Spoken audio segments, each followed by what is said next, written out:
Welcome to my channel. My mom called me an ungrateful mistake and kicked me out in a storm, then told everyone she was the victim. I asked her to boil some water. That's it. That's all I asked. I had just come home from the gym. Sweaty, tired, maybe my tone was too sharp. But it wasn't malicious. It wasn't a personal attack. I just wanted to make her meals for her night shift, like I always do. But she exploded like I called her a failure to her face. Suddenly, I'm an ungrateful bitch. A mistake of a daughter. She's screaming at me like I burned the house down. And I know how this goes. She's done this before. So I shut down, I go quiet, I say, okay, I apologize, I take it, because what else am I supposed to do? I said one thing, one small sentence, and it spiraled into her calling my dad to come get me. She told him she was leaving me on the street if he didn't. Just like that, I was being kicked out. My grandma was there. My sister-in-law, my brother. They all watched. Nobody told her to stop. Nobody said, she's 17, you can't throw your daughter out into a storm. They just watched as I packed a bag, silent and embarrassed, like a criminal caught stealing from her own home. Then she took me to my dad's, dropped me off like I was a package no one wanted to sign for. It was storming. No one was home. So I started walking, 2 hours to my aunt's apartment. She followed me in the car, screaming that the phone I was using was hers, that I needed to give it back. I was soaked, sobbing, in panic mode. I was screaming on the phone, not even making sense, because I didn't want to go with her. Because I was scared. Because I knew if I got back in that car, it would be the same cycle all over again. Eventually, I gave up. I got in. I was so emotionally wrecked, I couldn't keep running. She took me to my aunt's, and then she lied. Told my aunt I said I hated her. Told her I said she should jump off a roof, that I was a flight risk, that I was going to kill myself, like she wasn't the one who threw me out in a storm, like she wasn't the one screaming at her epileptic daughter, threatening to bury her dog in the backyard. She made herself the victim. She always does. The thing about living with narcissists is you start to question reality. You could be mid-apology, literally saying sorry, and somehow you're still the villain. You could be crying, trying to fix things, and they're still accusing you of starting the fire they lit. That's what my mom and grandma do. They twist the truth until it snaps. The night she kicked me out, she painted me like I was this unhinged, hateful brat, like I told her to jump off a roof, like I screamed I hate you in her face. But I didn't, and I know I didn't. My aunt saw the messages, scrolled through the texts herself. No hate, no threats, no cruelty. Just me trying to hold the pieces together while my mom detonated another emotional bomb and acted like she tripped and fell into it. My grandma? She's the same way, maybe worse. 1 second, she's telling me she gets it, that my mom's gone too far, that she needs therapy. Then the next minute, she's flipping the whole script, telling people I'm psychotic, saying I want to have my mom committed. Girl, what? That woman thrives off the chaos. I swear, she eats dysfunction for breakfast and stirs the pot before her coffee. And when I finally got my things from the house, quietly, without waking my dog, without saying a word, my sister-in-law gave me this dirty look, like I was the one blowing everything up. And that broke me a little, because she used to be on my side. She used to see me. Now she's just part of the silence. That's the part that cuts the worst. When people who know the truth just sit there while you're getting torn apart. My brother's been the only one who's actually tried.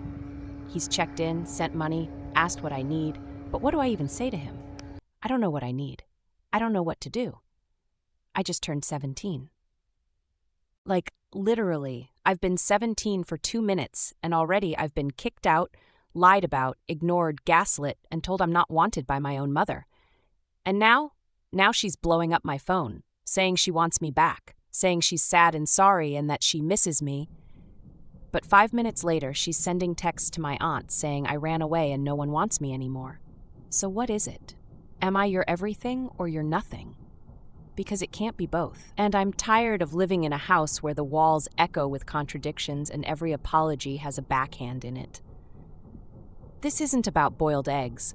This is about every time she called me ungrateful when I bent over backward to keep the peace. Every time I got screamed at for talking back when I was just asking a question. Every time I shut my mouth and smiled through her rants, only to be called fake or distant. This is about a house full of people who love dysfunction more than they love the people in it. My mom is still calling, texting, playing her two favorite characters, the poor victim for everyone else, and the brutal judge when she thinks I'm not showing enough obedience. One second, she's begging for me to come back. The next, she's telling people I'm a flight risk or that I'm emotionally unstable. And meanwhile, I'm just trying to finish my damn homework and figure out where I'm sleeping next week. Everyone keeps saying, just wait until you're 18. Like the second that clock hits midnight on my birthday, I'll unlock this secret grown-up freedom level. But I'm already surviving without their help. I've been parenting myself since I was 13. They say I need to fix things. My grandma, my brother, even my sister-in-law, though she won't say it to my face anymore. They keep saying things like, she's still your mom. You're making things harder by staying away. You both just need to cool down. Cool down from what? Being kicked out in the middle of a storm? Cool down from being screamed at and called worthless because I asked for water to be boiled? I didn't leave. She pushed me. So now I'm sitting here with the biggest question I've ever had to ask myself. What if I never go back? Like really, what if I just don't? What if I live with my aunt and take care of my own peace? What if I stop bending over backwards for someone who has never once said sorry without following it up with, but you? What if the people who keep telling me to keep the peace are just scared of dealing with the war themselves? Because here's what I know. If I go back, it'll happen again. She'll snap. She'll say things you can't unsay to a daughter. She'll twist every word until I feel like I'm the problem again. She'll find a way to punish me for leaving, even though she left me first. And worse, she'll tell everyone that the reunion was her idea, that I came crawling back, that she forgave me.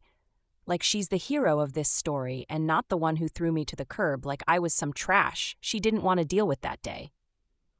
I'm not going back to be her emotional punching bag. Not now. Not ever. I stayed at my aunt's. Not because it was easy, but because it was the first place that felt like a pause button instead of another round of survival mode. I finally sat down and breathed. Not the shaky kind you do between sobs, but the real kind. Deep, full, alive. My aunt listened. Like really listened. She didn't try to gaslight me or minimize things or tell me I had to see her side. She just nodded and let me speak and told me what I already knew deep down. This wasn't okay. You're not wrong for needing space. And that did something. That made me feel real again. Because when you grow up around narcissists, you start to feel like maybe you are dramatic, maybe you are ungrateful, maybe you do deserve the treatment you're getting. But I don't. And now with a bag of clothes and a shattered sense of normal, I'm trying to rebuild something that feels like mine. I've spent 17 years being the quiet fixer, the peacekeeper, the okay girl, the one who takes the blame to stop the yelling, the one who packs bags without a scene, the one who folds up her anger and shoves it into the corners of her stomach so nobody else has to feel uncomfortable. But that girl's tired, she's done, and now I'm building someone new. I want a job, I want structure, I want my own version of safety, even if it's built from secondhand furniture and hand-me-down peace. I want a routine that doesn't include crying in the bathroom because my mom screamed something unforgivable again. I want to start phlebotomy school the second I can. I want to get my national certification, stack some money, and start making my own damn choices. I want a life where I don't have to ask for permission to exist. And yeah, it's gonna be hard. I've got epilepsy, I can't drive, I don't have a car, I'm 17 with more baggage than most adults twice my age. But I'm also done pretending like staying in an abusive house just to keep the peace is noble. It's not. It's slow death. And I choose life. I walk when I can, think when I shouldn't. I'm still figuring out who to trust, how to trust, and if that word even means what I thought it did. My mom? Still blocked. My grandma? Still toxic. My brother and sister-in-law? Drifting. The only real constants right now are me and my decision to stay gone. Not everyone agrees with it, but I've learned that people who demand you respect your abuser usually aren't the ones being abused. I didn't need to be screamed at to know I wasn't loved right. I didn't need to be told I was worthless to feel how little they valued me. So I'm not waiting anymore. Not waiting for her to get better. Not waiting for an apology. Not waiting for the perfect moment to start over. I'm starting now. I applied to a local phlebotomy program. I looked up public transit schedules. I made a list of 5 jobs within walking distance. I wrote down every goal I could think of, no matter how small. And then I wrote something I've never written before. I want a life that feels like mine. That's it. That's the whole point. I'm not trying to impress anyone. I'm not trying to make people proud who never clapped for me to begin with. I'm trying to build something stable enough to rest in, to breathe in, to heal in. And one day, maybe I'll rescue a dog like the one I had to leave behind.